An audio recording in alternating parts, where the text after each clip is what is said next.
모든 영광은 우리 하나님께만 올려드립니다. 다시 한번 우리 옆 사람과 인사를 하겠습니다. 하나님을 자랑하는 간증의 주인공이 됩시다. 이번에는 이렇게 인사하겠습니다. 간증의 주인공은 바로 당신입니다. 여러분 한 사람 한 사람이 모두 간증의 주인공이 될 수 있기를 바랍니다. 다니엘 기도회는 예수 그리스도가 주되심을 고백하는 하나님의 사람들이 함께 하나님을 예배하고 함께 부르짖어 기도하는 연합 기도회입니다. 오늘부터 우리는 21일 동안 교단과 교파를 초월해서 그리스도의 한 몸으로 동일한 찬양을 하나님께 올려드리고 또 선포되는 말씀을, 그 동일한 말씀을 함께 받고 또 마음을 같이하여 함께 부르짖어 기도하게 될 것입니다. 많은 분들이 다니엘 기도회를 섬기는 저에게 이런 질문들을 하곤 합니다. 왜 다니엘 기도회는 영상으로 참여함에도 불구하고 현장감이 있나요? 왜 다니엘 기도회는 21일 동안 진행됨에도 불구하고 별로 피곤을 느끼지 못하나요? 2박 3일 집회만 해도 코피 터지는데 21일 동안 진행됨에도 불구하고 왜 이렇게 피곤을 느끼지 못하지요? 라는 질문을 받습니다. 또 왜 다니엘 기도회는 다른 기도회에 비해서 풍성한 기도의 응답을 받게 되는지 모르겠어요 라고 하는 질문들을 많이 듣습니다.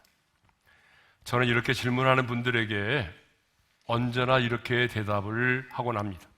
그것은 바로 성령 안에서의 하나됨과 강력한 하나님의 임재 때문이라고. 여러분도 동의하시죠? 성령 안에서의 하나됨과 강력한 하나님의 임재 때문에 그렇습니다.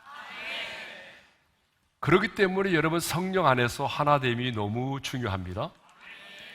그래서 바울은요, 에베소 교회 편지하면서 평안에 매는 줄로 성령이 하나 되게 하신 것을 힘써 지키라고 말을 했고, 권지어 이렇게 말하죠. 함께 읽겠습니다.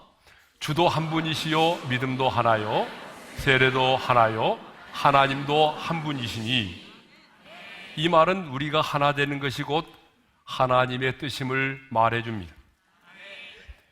그렇습니다. 여러분, 우리 모두는 다 교단이 다르고 섬기는 교회가 다르고 또 교회 안에서의 직분이 다르고 또한 신앙의 연수가 다르고 각자의 기도의 제목이 달라도 우리가 성령 안에서 하나가 되어 함께 기도할 수 있기를 원합니다.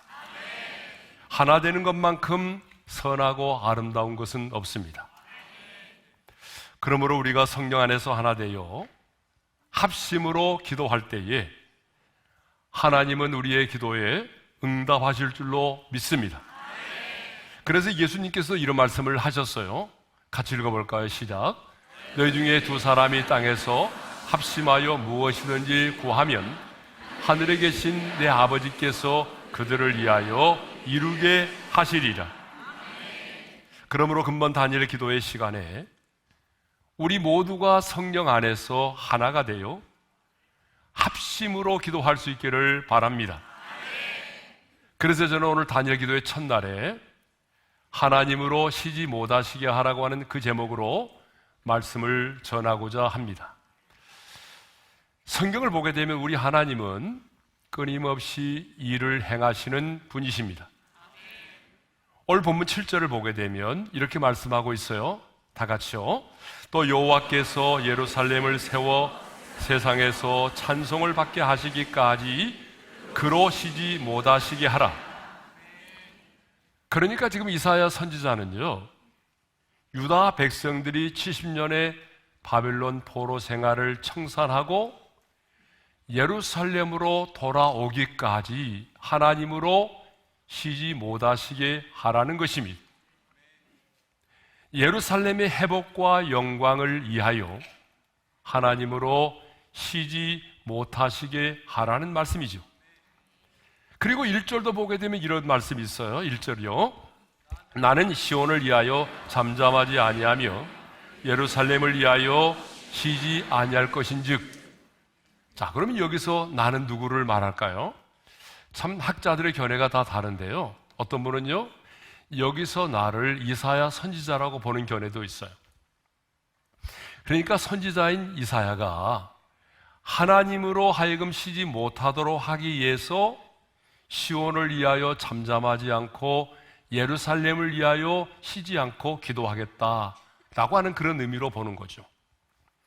그런데 대부분의 학자들은요, 앞선 61장이 택한 백성의 구원을 위한 메시아의 열심과 사역을 진술하고 있기 때문에 여기 나오는 나는 바로 기름 부음 받은 메시아라고 보기도 하죠.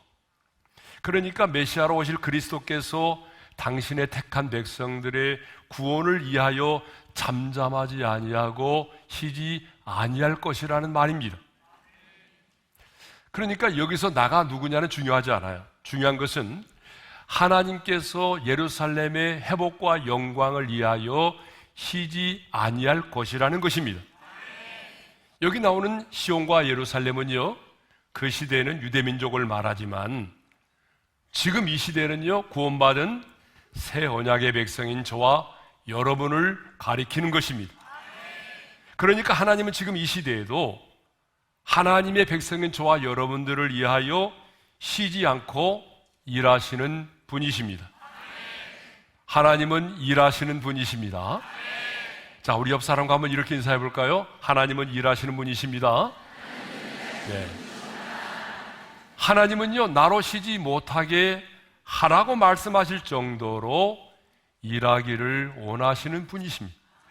그래서 예수님께서도 이렇게 말씀하셨어요. 다 같이요. 내 아버지께서 이제까지 일하시니 나도 일한다. 실제로 우리 예수님은요, 그 공생의 기간 동안에 식사할 겨를도 없이 메시아적 사명을 감당하시느라 여념이 없었습니다. 얼마나 바쁘게 분주하게 사역을 하셨는지 몰라요. 그래서 성경을 보게 되면 하나님의 이름이 명사가 아니라 동사로 되어 있다는 거예요. 여러분, 하나님의 이름이 명사가 아닌 동사로 되어 있다라고 하는 말은 우리 하나님께서 끊임없이 일하시고 역사하시는 하나님이심을 말합니다. 또 성경을 보게 되면 성령님 역시 끊임없이 일하시고 역사하시는 분이세요. 그러니까 천지 만물을 창조할 때도 하나님의 신이 수면에 운행하셨다라고 되어 있어요. 그러니까 천지 만물을 창조할 때도 성령님은 수면에 운행하셨습니다. 또 성경을 보게 되면 성령님의 역사를 말할 때에 성령님의 역사를 바람으로, 때로는 불로, 때로는 솟아나는 샘물로, 때로는 흐르는 강물로 그렇게 표현하고 있어요. 성경을 보게 되면 성령님의 역사를 한결같이 역동적으로 표현하고 있어요. 물론 성령님은요, 에너지나 파워가 아니죠. 성령님은 인격을 가지신 삼위 하나님이십니다. 그럼에도 불구하고 성령님의 역사를 이렇게 역동적으로 표현하고 있다고 하는 것은 무엇을 의미할까요? 성령님은 지금 이 시간에도 쉬지 않고 끊임없이 우리 가운데 일하시고 역사하시는 분이시라는 거죠. 자, 이렇게 우리 하나님은요, 쉬지 않고 일을 행하시는 분이십니다. 그런데 우리 인간은 어때요? 우리 인간은 계속하여 일을 하는 것을 원치 않아요. 그래서 직장에서도 보게 되면 일이 많은 직장에서 들어가서 이제 일이 많은 부서에 들어가게 되면은 기분 나빠하고 재수 없다고 말해요. 네? 그러나 우리 하나님은 끊임없이 쉬지 않고 일을 행하시는 하나님이심을 믿습니다. 이 세상을 창조하신 하나님은 오늘도 일하기를 원하십니다. 역사를 주관하시고 하나님의 공의로 세상을 심판하시고 오늘도 하나님의 군대를 동원하시고 우리보다 앞서 행하시며 우리를 싸워주심으로 일하십니다. 뿐만 아니라 하나님은 오늘도 우리에게 말씀하시고 우리의 부르짖는 기도에 귀를 기울이시고 그 기도에 응답하심으로 일을 행하기를 원하십니다. 뿐만 아니라 여러분의 가정과 여러분의 일터와 여러분의 비전 가운데 우리 하나님은 끊임없이 일하기를 원하십니다. 자, 이렇게 우리 하나님은 일하기를 원하시는 분이세요. 그러므로 하나님을 하나님 되게 만드는 게 뭐냐? 하나님을 하나님 되게 만드는 것은 하나님으로 하여금 쉬지 않고 끊임없이 우리 가운데 일을 행하게 하시는 것입니다. 반대로 하나님의 이름을 모독하는 게 뭐냐? 하나님의 이름을 모독하는 것은 하나님으로 일하시지 못하게 하는 것입니다. 하나님으로 하여금 일하지 못하게 만드는 것이 하나님의 이름을 모독하는 거예요. 그러므로 근본 단열 기도에 참석하고 있는 우리 모두는 21일 동안 내내 하나님의 보좌 앞에 나가 기도함으로 하나님으로 하여금 쉬지 않고 우리의 기도 가운데 우리의 사역의 현장 속에 일하게 하시는 그런 분들이 될 수 있기를 바랍니다. 자, 그러면 하나님으로 일하시게 하시는 것이 뭔가? 하나님으로 일하시게 하는 것이란 도대체 뭘까요? 하나님으로 쉬지 못하시게 하는 것이 무엇일까요? 자, 두 가지를 말씀드리려고 하는데요. 첫 번째가 무엇인고 하면 잠잠하지 않고 구원의 소식을 전하는 것입니다. 자, 어떻게 하는 거라고요? 잠잠하지 않고 구원의 소식을 전하는 거예요. 자, 6절 상반절의 말씀을 우리 함께 읽겠습니다. 시작. 예루살렘이여, 내가 너의 성벽 위에 파수꾼을 세우고 그들로 하여금 주야로 계속 잠잠하지 않게 하였느니라. 자, 거기 보게 되면 그들로 하여금 주야로 계속 잠잠하지 않게 하였느니라는 말씀이 나옵니다. 그러면 여기서 그들은 누구를 말할까요? 자, 여기서 그들은요, 파수꾼을 말합니다. 그런데 성경을 보게 되면 이 파수꾼이라고 하는 말은요, 히브리어 단어로 보게 되면 다양하게 사용되었어요. 자, 파수꾼이라고 하는 말이 우리말로는 하나지만 히브리의 언어를 보게 되면 초페라는 말과 쇼메림이라는 단어가 나와요. 자, 이 초페도 파수꾼인데 이 초페는 어떤 사람인고 하면, 어떤 파수꾼인고 하면은 우리 한번 같이 읽어볼까요? 시작. 적의 침입을 미리 감지하여 성 안에 있는 사람들에게 알리거나 전쟁터의 소식을 가져오는 전령을 확인하고 가장 먼저 왕궁에 그 소식을 전하는 자, 그 사람이 파수꾼 초페. 그런데 또 다른 의미가 있어요. 쇼메림이라고 하는 단어인데 이 말도 파수꾼인데요. 우리 한번 읽어볼까요? 시작. 자기 백성의 구원을 위하여 하나님께서 행하실 일을 지속적으로 선포하여 알리는 자. 자, 그렇다면 오늘 본문에 나오는 파수꾼은 어떤 단어를 사용했을까요? 바로 쇼메림이라는 단어를 사용하고 있어요. 그러므로 여기 나오는 파수꾼은요, 하나님이 약속하셨던 그 말씀들을 끊임없이 쉬지 않고 선포해서 하나님의 구원의 계획이 이루어질 수 있도록 하는 자들을 말한다는 거죠. 그러면 하나님의 약속이 뭘까요? 11절을 보게 되면 보라, 내 구원이 이르려느니라. 너를 구원할 메시아가 오신다. 바벨론에서 해방시키실 그 하나님이 임하신다. 그런 말이에요.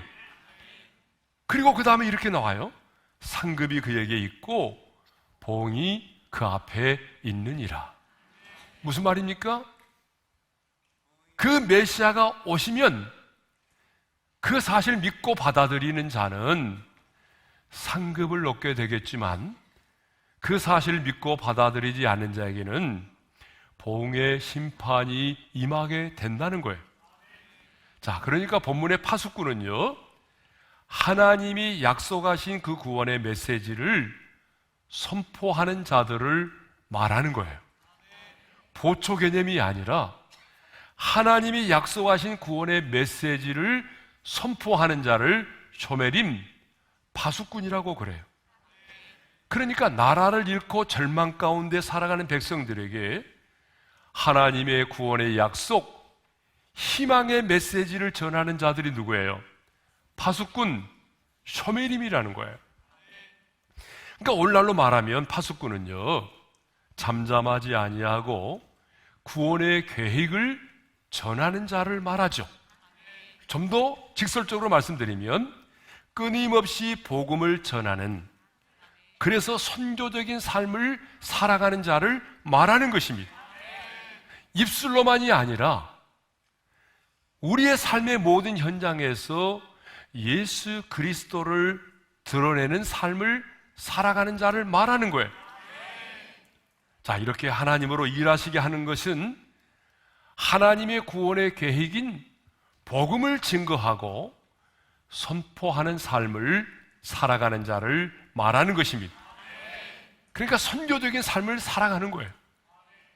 우리가 끊임없이 복음을 전하고 선교적인 삶을 살아가게 되면 하나님의 일하심을 볼 수가 있다는 것이죠. 네? 여러분, 우리가 언제 하나님의 일하심을 리얼하게 볼 수가 있나요? 여러분, 우리가 언제 복음의 권세와 능력을 실감할 수 있나요? 예수님의 이름과 보혈의 능력을 가장 우리가 경험할 때가 언제예요?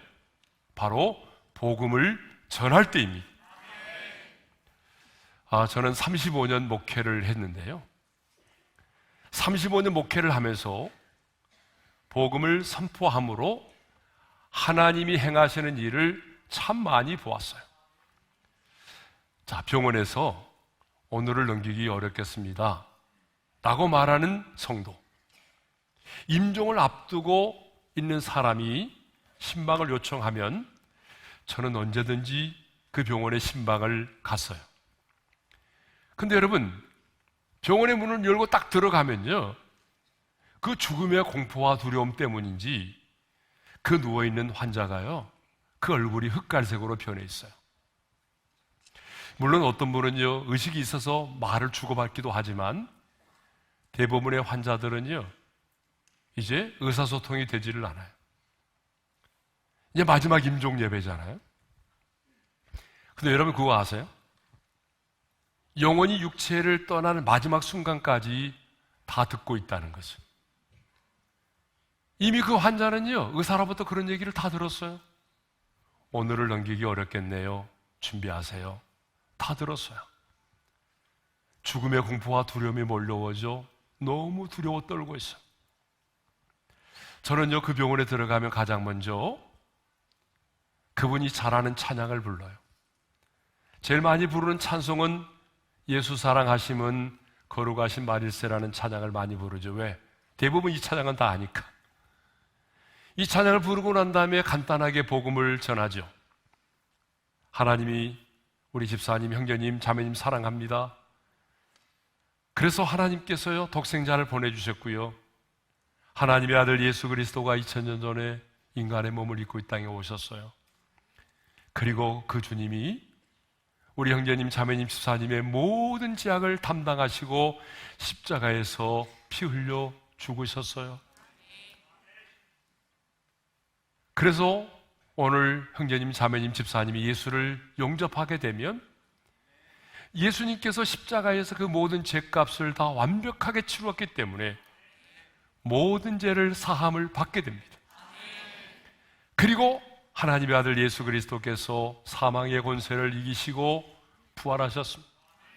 그래서 오늘 그 부활하신 예수님을 영접하게 되면 죽음을 이긴 부활의 생명으로 다시 거듭나게 되는 것입니다. 오늘 그 예수님을 영접하시겠습니까? 라고 물어요. 근데 의사소통이 안 되는 분이 많다고 그랬잖아요. 그러면요, 눈꺼풀 한번 떨어보세요. 발가락 한번 움직여보세요. 그러면요, 정말 다 듣고 있어요. 반응합니다. 여러분, 입이 열려서 말은 못하지만 반응을 해요. 그러면 제가 영적 기도를 시키고 마지막에 구원의 확신을 점검하죠. 자, 만일 오늘 밤에 집사님, 자매님, 형제님의 영혼을 부르신다면 천국에 들어갈 확신이 있나요? 그 영접의 기도를 마치고 난 이후에 구원의 확신을 점검하고 난 이후에 제가 이제 마지막 인사를 하게 되죠.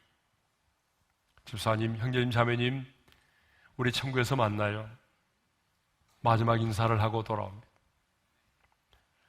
때로는 돌아오는 도중에 전화를 받기도 하죠. 떠나셨습니다. 여러분, 이 순간이 저에게는요, 내가 목사가 되길 너무 잘했다라고 생각되는 순간이에요. 근데 여러분, 놀라운 사실은 제가 병원에 들어가서 찬양을 부르고 복음을 전하는 게 20분밖에 되지 않아요. 길어야 20분이에요. 20분밖에 되지 않은 그 짧은 시간이지만 여러분, 그 시간에 어떤 일이 벌어진 줄 아세요?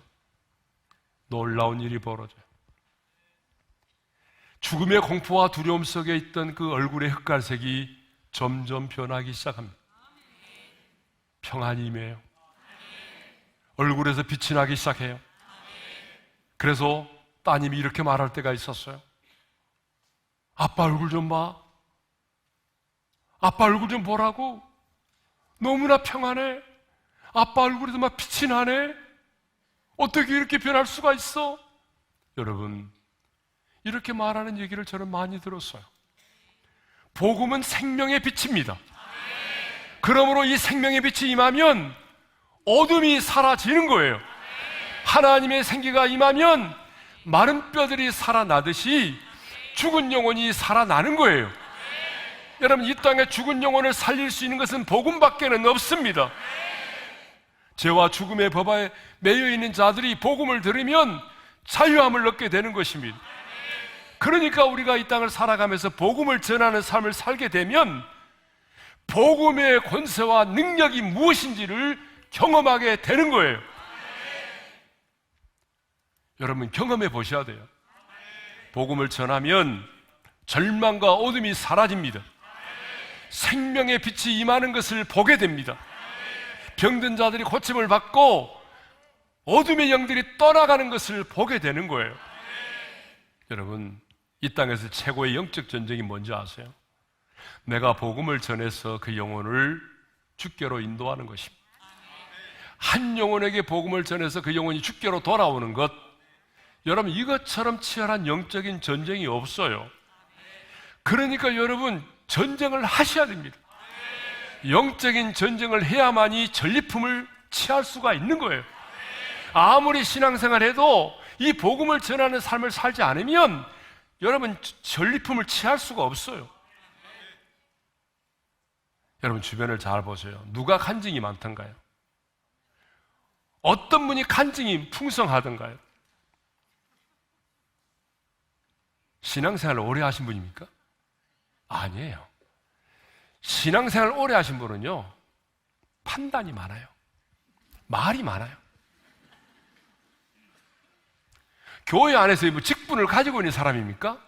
아니에요. 영혼을 사랑하는 마음으로 내가 만나는 사람들에게 복음을 전하는 사람입니다. 선교적인 삶을 살아가는 사람. 여러분, 그런 사람을 만나보게 되면 만날 때마다 간증이 있어요.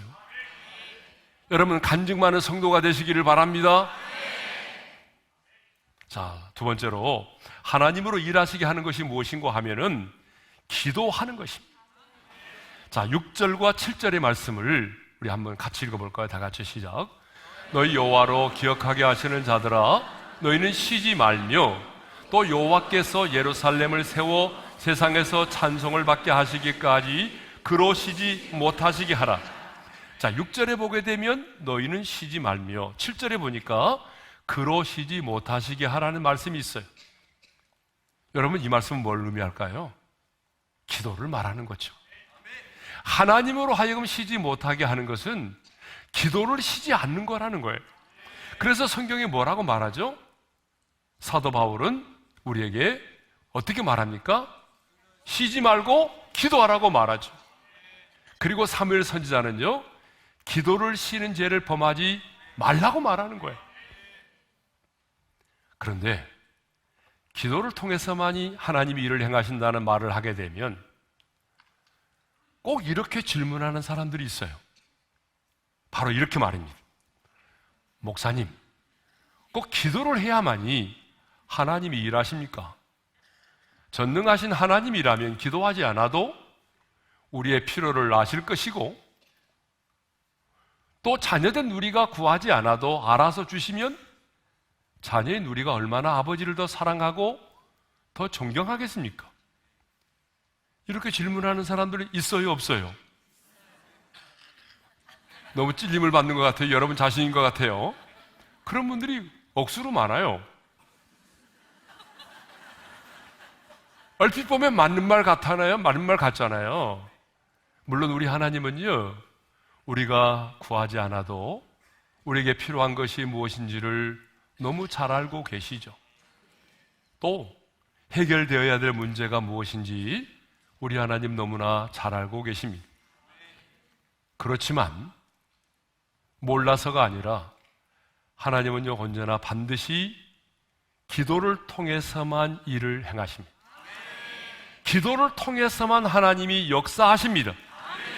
왜냐하면 이것이 하나님이 정해놓으신 하나님의 일하심의 방식이기 때문에 그래요. 그래서 예수님께서도 귀신을 내쫓지 못하고 코가 석자나 빠져있는 제자들에게 이런 말씀을 하셨잖아요. 다 같이요. 기도 외에 다른 것으로는 이런 종류가 나갈 수가 없느니라. 그러니까 너희들이 기도하지 않았기 때문에 귀신을 내쫓지 못했다라고 말씀하신 거 아니에요?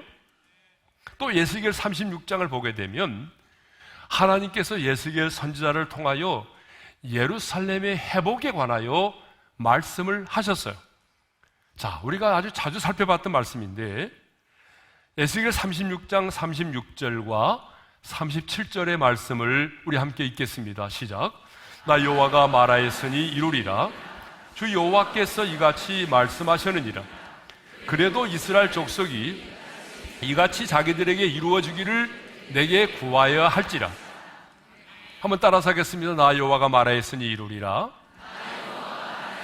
네, 우리 하나님은 신실하신 분이기 때문에 내가 말하면 그 약속을 지키겠다는 거죠. 그런데 그 다음 구절이 뭐예요? 그래도 이루어주기를 내게 구하여야 할지라. 내가 아무리 약속을 했을지라도 하나님께서 그 약속을 이루어 주시도록 우리 입장에서는 어떻게 해야 돼요?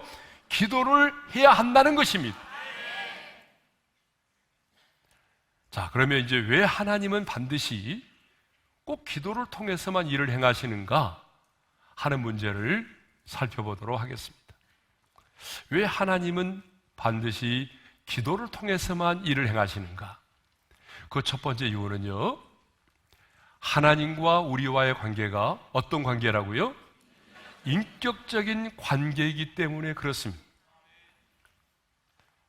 여러분, 인격적인 관계에 있어서 친밀함은요, 너무 중요하죠. 그 친밀함은 대화를 통해서만이 깊어질 수가 있는 거예요. 여러분, 대화를 나누지 않고 깊어질 수 있는 관계는 없습니다. 어떤 관계든지 간에 대화를 나누지 않고 서로를 알아가고 깊어질 수 있는 관계는 없어요. 부부의 관계도 마찬가지예요. 아무리 결혼을 해서 여러분 한 집안에서 가족으로 살아간다 할지라도 부부지간에 대화가 없다고 한다면 그 부부의 관계는요, 깊어질 수가 없어요. 여러분, 우리가 잘 아는 오은영 박사라고 하는 교육학 박사님이 계시잖아요. 그분이 이런 말을 했더라고요. 부부지간에 대화를 나누지 않고 5년 동안 문자로만 소통하는 사람이 있대요. 나 일찍 들어갈게. 밥 준비해놔. 알았지? 오늘 누구 만날 거야. 여러분, 말을 하지 않고 문자로만 5년 동안 소통하는 부부가 있대요. 근데 그 사람의 상태를 이렇게 진단했더라고요. 정서적 이혼 상태. 같이 살고 있을지는 몰라도 정서적으로는 이미 이혼한 상태에 있다는 거예요. 근데 놀랍게도 통계를 보니까요, 이거 우리나라 통계인데, 부부지간에 하루에 5분도 대화를 나누지 않고 살아가는 부부가 약 4.3%나 된대요. 그 중에 해당되는 분 손 들어보세요. 자, 하나님과 우리와의 관계도 마찬가지예요. 하나님과 우리와의 관계도 마찬가지입니다, 여러분. 아무리 신앙생활을 오래 했어도, 아무리 교회 안에서 여러 가지 다양한 직분을 가지고 있어도 하나님과 대화를 나누지 않으면 하나님과 우리와의 관계는 깊어질 수가 없어요.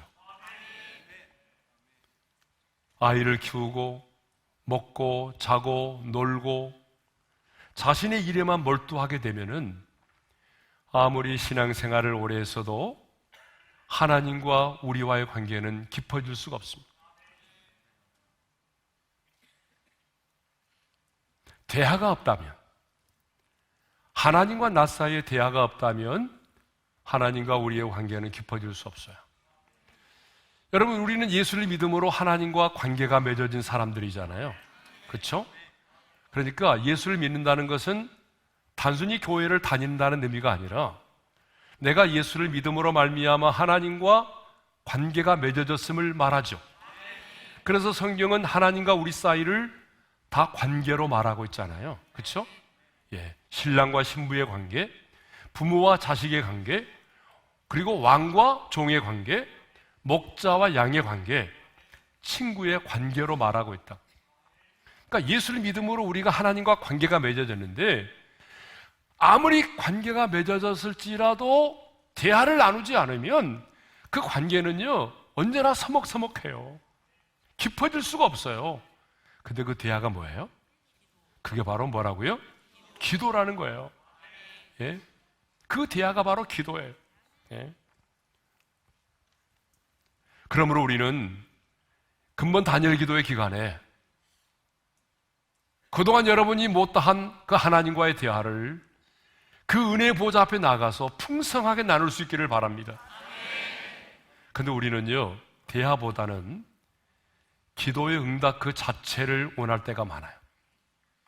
그래서 우리는 기도의 응답을 받으면 점점 기도의 자리에서 멀어져 갑니다. 자, 대표적으로 수험생을 둔 부모님들을 보세요. 이번에도 14일 날 수능 시험인 날짜잖아요. 자, 수능 시험을 앞두고 있는 그 자녀의 부모는요 얼마나 간절하게 기도하는지 몰라요. 정말 간절하게 기도합니다. 그리고 수능 당일에도 보게 되면요 우리 1층에 열어주잖아요. 그래서 그리스 오래여서 기도를 하는데 제가 몇 번 들어가 봤거든요. 1교시가 딱 시작되면 그 시간에 맞춰서 기도해요. 열심히 기도해요. 끝나면 잠깐 화장실 가고 차 한잔 마시고 또 2교시 내내 빡시게 기도하고. 내 자녀가 시험 보는 시간 얼마나 간절히 기도하는지 몰라요. 예? 어느 교회는 보니까 그냥 기도하는 게 아니라 수험 번호를 뒤에 달고 기도하더라고요. 왜요? 뒤에서 보는 사람이 그 수험 번호를 보고 기도해달라는 거예요. 야, 여러분, 저렇게 매일 기도했다고 한다면 여러분 아마 우리가 사는 세상은 뒤집어졌을 것 같아요. 근데 문제는 뭐냐면 수능 시험이 딱 끝나면 그 다음 날부터 새벽 기도를 안 나오신다는 거예요. 언제 그러느냐는 듯이 기도의 무릎을 꿇지 않는 거예요. 그러다 보니까 기도의 응답을 받으면 기뻐하고 즐거워하지만 시간이 조금 지나고 나면 또다시 불평하고 원망하고 하나님과 멀어져 가는 것입니다. 그러나 기도의 응답 그 자체보다는 하나님과의 친밀함의 목적을 두고 기도하는 사람은요 오랜 시간 동안 시간 가는 줄 모르고 기도합니다. 또 내가 원하는 대로 기도의 응답이 이루어지지 않아도 실망하지 않습니다. 그리고 그 기도의 응답이 임했을 때도 단순히 기뻐하고 즐거워하는 것으로 끝나는 것이 아니라 이런 아름다운 신앙의 고백을 드리죠. 주님은 참 신실하신 하나님이시네요. 주님, 나를 잊지 않고 기억해 주시는 주님을 사랑합니다. 제가 이전보다도 주님 사랑하겠습니다. 이런 아름다운 고백을 남긴다는 거죠. 자, 두 번째로 왜 하나님은 기도를 통해서 일을 행하시는가? 두 번째 이유입니다. 그 두 번째 이유는요, 하나님이 그 일을 이루셨음을 분명히 하기 위해서입니다. 이루어진 그 일이 우연이 아니라, 운이 좋아서가 아니라, 때를 잘 만나서가 아니라 하나님이 하셨음을 분명히 하기 위해서입니다. 그래서 하나님은요, 많은 경우에 우리의 기도에 응답하실 때 언제 응답하시는가 하면은 우리의 인생의 밤 사경에 응답하실 때가 너무나 많아요. 자, 예수님께서 오병이의 기적을 행하셨어요. 그러니까 사람들이 놀래가지고 그 자리에서 예수님을 왕으로, 임금으로 추대를 하려고 그랬어요. 그때 예수님은요, 그 시간을 즐기고 있는 제자들을 재촉하여 배를 타고 건너가게 하셨어요. 그리고 예수님 자신은요, 산으로 들어가서 홀로 기도를 하셨습니다. 그런데 배를 타고 가던 제자들이 풍랑을 만났어요. 그런데 주님은요, 그 제자들을 구원하기 위해서 나타나셨는데, 예수님이 나타나서 제자들을 구원하신 시간이 언제냐? 밤 사경입니다. 마태복음 14장 25절의 말씀을 읽겠어요? 다 같이요. 밤 사경에 예수께서 바다 위로 걸어서 제자들에게 오시니, 여러분, 밤 사경이 몇 시부터 몇 시인지 아세요? 새벽 3시부터 6시까지를 말하는 거예요. 그러니까 왜 예수님은 밤 사경에 무리를 걸어오사 제자들을 구원하여 내셨느냐, 그 말입니다. 아니, 제자들이 초저녁부터 지금 풍랑을 만나서 힘겹게 노젓는 것을 보셨잖아요. 그러면 그 제자들이 힘겹게 노젓는 것을 보셨으면 주님이 좀 더 빨리 찾아오셔서 풍랑을 잔잔케 하시고 제자들로 하여금 고생을 덜 하겠으면 얼마나 좋겠어요. 그런데 왜 주님은 밤 사경에 나타나셨을까요? 제자들에게 고통을 좀 고난당하고 고통스러운 모습을 좀 보도록 하기 위해서일까요? 아니죠. 골탕을 먹이도록 하기 위해서입니까? 아니에요. 여러분, 우리 예수님께서 밤 사경에 제자들에게 나타나신 이유가 있습니다. 그 밤 사경이 제자들에게는 가장 절망의 시간입니다. 하나님께서는 일을 행하실 수 있는 최고의 시간이 되기 때문입니다. 제자들에게는 그 시간이 가장 큰 절망의 시간입니다. 이제 내 힘으로 할 수 없다. 우리는 오부지만 할 수 없어.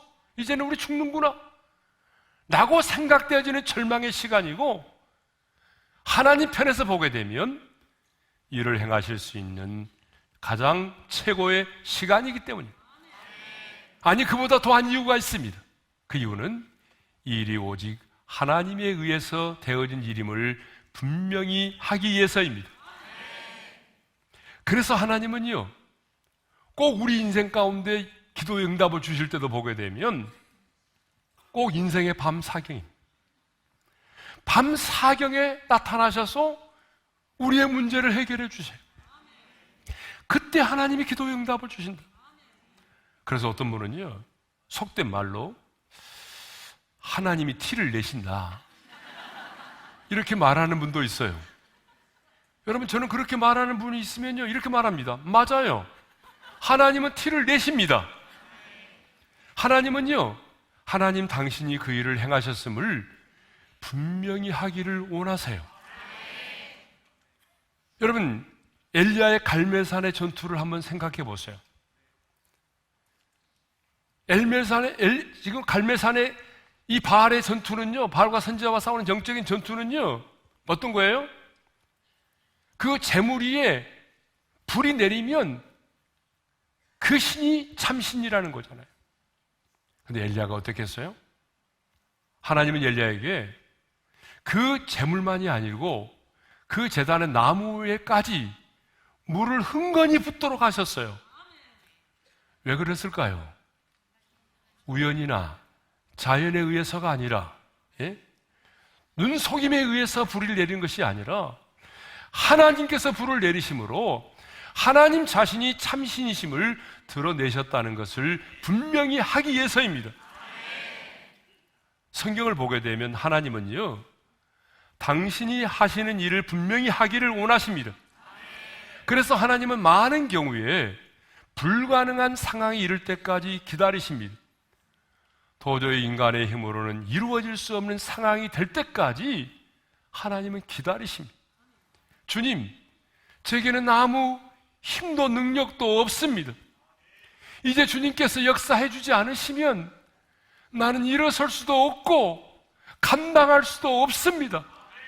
나를 도우실 수 있는 분은 주님밖에 없습니다. 이 고백이 나올 때까지 주님은 기다리고 계십니다. 그래서 이런 말이 있잖아요. 사람의 끝이 하나님의 시작이다. 우리 옆 사람과 한번 인사하겠습니다. 사람의 끝이 하나님의 시작입니다. 그렇습니다. 하나님은 도저히 인간의 힘으로 이루어질 수 없는 상황이 되었을 때에 일하기 시작한다는 것이죠. 그러니까 하나님으로 일하시게 하는 것이 바로 기도입니다. 그래서 이런 말이 있잖아요. 사람이 일하면 사람이 일할 뿐이지만 사람이 기도하면 누가 일하신다? 하나님이 일하시는 거예요. 그래서 스펄전 목사님은 유명한 이런 말을 남겼습니다. 10년을 염려하는 것보다 10분 기도하는 것이 낫다. 근데 성도들을 보게 되면요, 염려의 은사가 있는 분들이 계세요. 기도는 5분도 못 하는데 염려는 밤새도록 하는 거예요. 시간 가는 줄 모르고 하는 거예요. 여러분, 10년을 염려하는 것보다 10분 기도하는 것이 더 나은 줄로 믿습니다. 하나님의 사람으로 인류 역사에 이바지한 사람들을 보십시오. 모두가 기도의 사람들이었습니다. 한 시대에 하나님의 손에 붙들림마다 쓰임받았던 하나님의 사람들을 보십시오. 무릎으로 승부했던 사람들입니다. 그러므로 그리스도인은 머리로 사는 자들이 아니라 무릎으로 사는 자들입니다. 하나님이 우리에게 요구하는 것은 구하고 찾고 두드리라고 하는 것입니다. 우리를 향한 하나님의 간절한 부탁은 나는 일하고 싶다. 제발 나로 쉬지 못하게 하라. 그런데 왜 이런 주님의 간절한 부탁을 예면하십니까? 주님은 일하고 싶다고 하는데 왜 그 주님에게 일하실 수 있는 기회를 드리지 않습니까? 주님은 오늘 또 우상 숭배로 항목해된 이 땅 가운데 일하기를 원하십니다. 여러분이 파송하고 이하여 기도하는 그 선교사님의 사역과 그 가정 가운데 일하기를 원하십니다. 무너지고 깨어진 그 가정 가운데 일하기를 원하십니다. 방황하는 여러분의 자녀를 위하여 일하기를 원하시고, 어려운 사업 때문에 고민하고 잠을 이루지 못하는 여러분의 남편을 위하여 일하기를 원하십니다. 오늘 또 하나님이 내게 주신 그 약속의 말씀을 붙들고 간절히 부르짖어 기도하는 그 사랑 가운데 하나님은 일하기를 원하십니다. 하나님은 오늘 또 하나님으로 하여금 쉬지 못하게 하시는 사람을 찾고 계십니다. 자신의 약함을 알고 두 손을 들고 무릎으로 기도하는 그 사람을 하나님은 찾고 계십니다. 그러면 우리는 언제까지 하나님으로 쉬지 못하시게 해야 할까요? 7절의 말씀을 읽겠습니다. 다 같이요. 여호와께서 예루살렘을 세워 세상에서 찬송을 받게 하시기까지 그로 쉬지 못하시게 하라. 여호와께서 예루살렘을 세워서 찬송을 받게 하시기까지 그로 쉬지 못하게 하라는 거예요. 근데 여러분, 누가 봐도 바벨론의 포로로 끌려가서 70년 동안 포로 생활하던 자들이 70년 동안 포로 생활하던 그들이 예루살렘으로 돌아오게 된다고 하는 것은 있을 수가 없는 일입니다. 여러분, 무너지고 황폐화된 예루살렘이 회복된다는 것, 그리고 회복된 그 땅 가운데 돌아온 자들에 의해서 무너진 성전이 재건되어지고 그곳에서 예배가 드려진다는 것, 여러분 그것은요 불가능한 일이었습니다. 그런데 하나님은 여호와께서 예루살렘을 세워 세상에서 찬송을 받게 하시기까지 그러시지 못하시게 하라고 말합니다. 무슨 말입니까? 70년 동안 바벨론에 포로된 자들이 예루살렘으로 돌아와 그 땅 가운데 무너진 하나님의 성전을 재건하고 그곳에서 하나님의 백성들이 하나님께 제사를 드리고 예배를 드리게 되면, 그 모습을 보게 되면 주변에 있는 세상의 모든 사람들이 이 모든 일은 저들이 믿는 하나님이 하셨구나,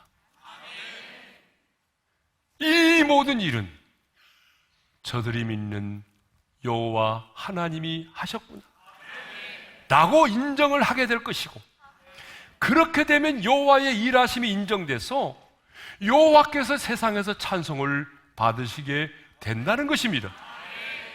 그러니까 주변의 모든 사람들이 회복된 시온의 영광을 보고 온 세상이 하나님을 찬송하는 그날을 보기까지 하나님으로 쉬지 못하시게 하라는 것입니다.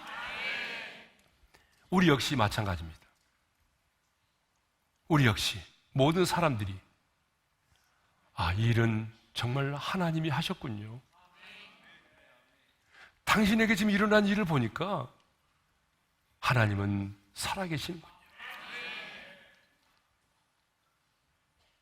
그렇게 인정할 때까지 기도하라는 거예요. 오늘 믿지 않은 여러분의 남편과 믿지 않은 여러분의 자녀들과 부모들이, 직장의 동료와 친구들이 내게 이루어진 그 일들을 보면서 네가 믿는 하나님이 그 일을 하셨구나, 하나님의 은혜로만 이루어졌다는 사실을 인정할 때까지 하나님으로 쉬지 못하게 하라는 것입니다. 우리는 하나님의 일하심이 드러나서 하나님이 이 세상에서 영광을 얻으시기까지 기도해야 합니다. 여러분 이것을 보게 되면요, 우리의 기도의 최종 목적은 내가 원하는 것을 얻어내는 데 있지 않아요. 우리의 기도의 최종 목적은 내가 원하는 것을 얻어내는 데 있는 것이 아니라 하나님이 영광을 받으심에 있다는 것입니다. 그래서 우리 예수님도 너희는 이렇게 기도하라고 기도를 가르쳐 주면서 이름이 거룩히 여김을 받으시오며라고 그렇게 기도하라고 말씀하셨어요. 여러분, 우리가 기도의 응답을 원하는 이유가 뭡니까? 단순히 내가 원하는 것을 성취하고 얻어내는 것이 목적이 아니라 그 일을 통해서 하나님의 거룩한 이름이 드러나는 것입니다. 하나님이 영광을 받으심에 있다는 것입니다. 그러므로 여러분, 아무리 기도의 응답이 대단해도 그 기도의 응답을 통해서 하나님의 영광이 드러나지 않는다고 한다면 그 기도는 아무 의미가 없는 것입니다.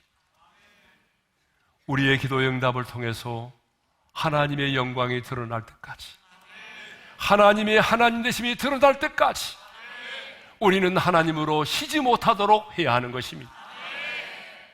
자, 그럼 이제 마지막으로 누가 하나님으로 쉬지 못하게 하는 그 기도를 드릴 수가 있는가? 누가 기도하면 하나님께서 일하실 수밖에 없는가? 하나님께서 친히 새 이름을 지어주신 자들입니다.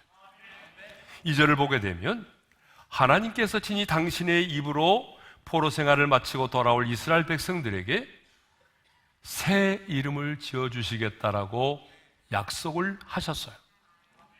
그리고 2절의 말씀 한번 먼저 읽겠습니다. 시작. 이방 나라들이 내 공의를 무당히 다 내 영광을 볼 것이요 너는 여호와의 입으로 정하실 새 이름으로 일컬음이 될 것이며. 포로 생활을 마치고 돌아올 이스라엘 백성들은요, 당시의 유다 민족만이 아니라 오늘 구원받은 저와 여러분들을 말합니다.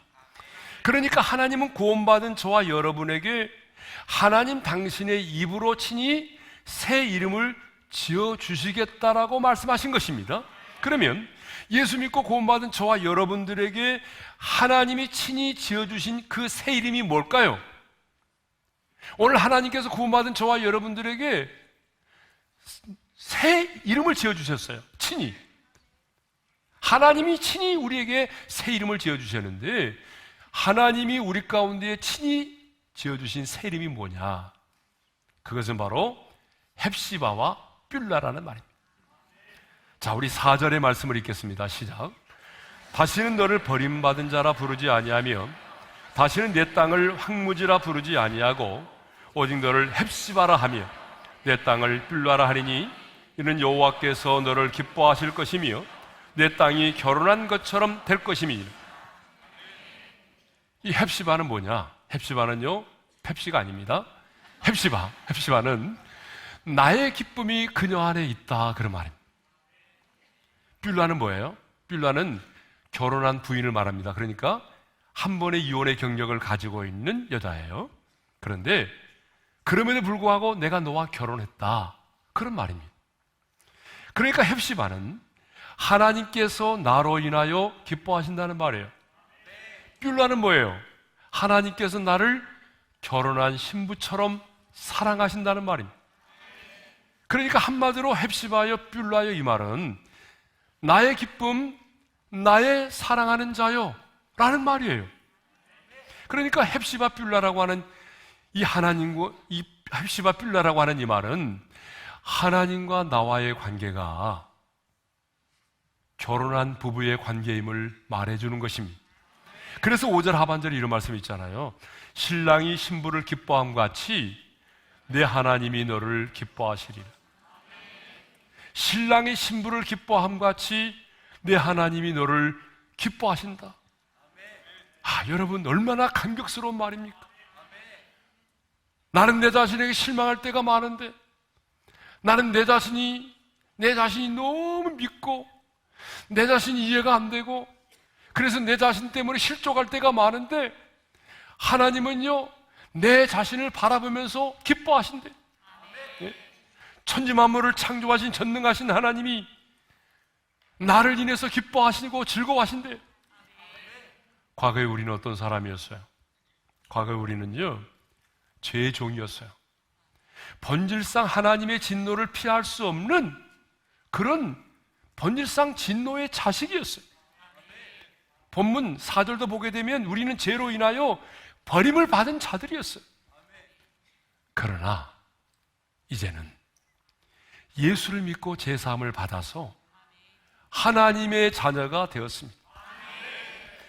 이제 우리는 하나님의 기쁨이며 하나님의 사랑을 받는 신부가 되었습니다.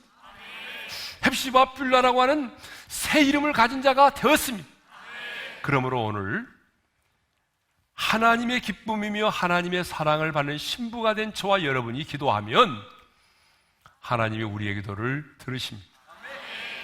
하나님의 신부요 하나님의 기쁨인 우리가 기도하면 하나님은 잠잠치 않으시고 일을 행하십니다.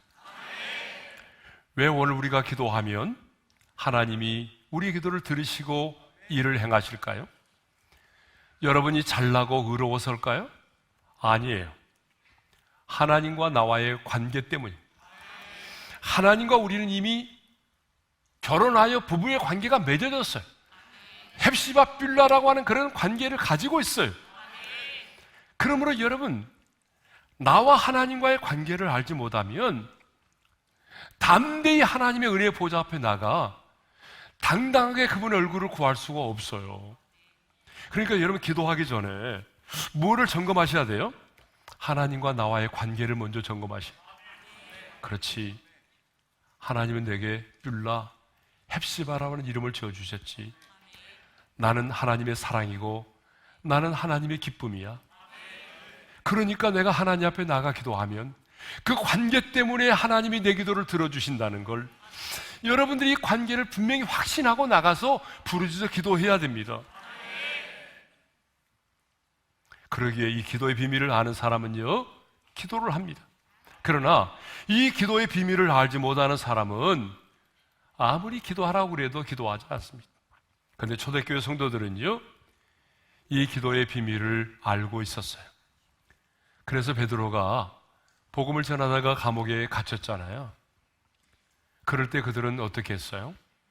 그들은 손 놓고 한숨만 쉬고 있지 않았어요. 뭐 우리 힘으로 할 수 없잖아 하면서 그냥 가만히 주저앉아 있지 않았어요. 예루살렘 교회 성도들은요, 마가라고 하는 요한의 어머니의 집에 모여서 합심으로 기도했어요. 각자 기도한 것이 아니라 그들은 마가라 하는 요한의 어머니의 집에 모여서 합심으로 기도를 했어요. 자, 사도행전 12장 5절의 말씀을 읽겠습니다. 시작. 이에 베드로는 옥에 갇혔고 교회는 그를 위하여 간절히 하나님께 기도하더라. 그들은 간절히 하나님께 기도했어요. 그때 하나님은 그 기도를 들으시고 하나님은 일을 행하셨습니다. 천군 천사를 보내셨습니다. 천사를 보내요 죄수들 틈에 잠을 자고 있는 베드로를 깨웠습니다. 그리고 옥문을 열게 해주셨습니다. 그리고 손에 차고 있는 쇠사슬이 풀어지게 하셨습니다. 그리고 마침내 그 감옥에서 베드로를 구출하여 내셨습니다. 사랑하는 성도 여러분, 하나님으로 쉬지 못하게 하는 것이 뭐라고요? 기도입니다. 하나님은 오늘 또 우리 가운데 많은 일을 행하고 싶어 하십니다. 하나님은 그래서 오늘 또 우리의 간절한 기도를 듣고 싶어 하십니다. 그래서 오늘 또 그 기도를 기다리고 계십니다. 그러므로 기도는 하나님께서 역사하시도록 하나님께 기회를 드리는 것입니다. 내가 할 수 없는 불가능한 일을 전능하신 하나님께서 행하실 수 있도록 그 자리를 하나님께 내어 드리는 것입니다. 그러므로 우리 인생의 가장 큰 손해가 뭐냐? 하나님으로 하여금 쉬게 하는 것입니다. 다른 말로 말하면 기도하지 않는 것입니다. 오늘 주님은 다니엘 기도회를 시작하는 우리들에게 이렇게 말씀을 하십니다. 오늘 다니엘 기도를 시작하는 이 첫날에 이 다니엘 기도에 참여하는 모든 하나님의 사람들에게 주님은 이렇게 말씀을 하십니다. 나는 일하고 싶다. 제발 나로 쉬지 못하게 하라. 우리를 향한 주님의 간절한 부탁입니다. 그런데 왜 이런 주님의 간절한 부탁을 예면하고 계십니까? 주님은 일하고 싶다는데 왜 그 주님에게 일할 수 있는 기회를 드리지 않습니까? 이제 오늘부터 우리는 그 영광스러운 은혜의 보좌 앞에 담대히 나가 그분의 얼굴을 구하고 담대히 간절한 마음으로 부르짖어 기도해서 하나님의 일하심을 볼 수 있기를 바랍니다. 그래서 마침내 하나님의 일하심을 통해서 하나님의 영광을 볼 수 있는 우리 모두가 될 수 있기를 주님의 이름으로 축원합니다.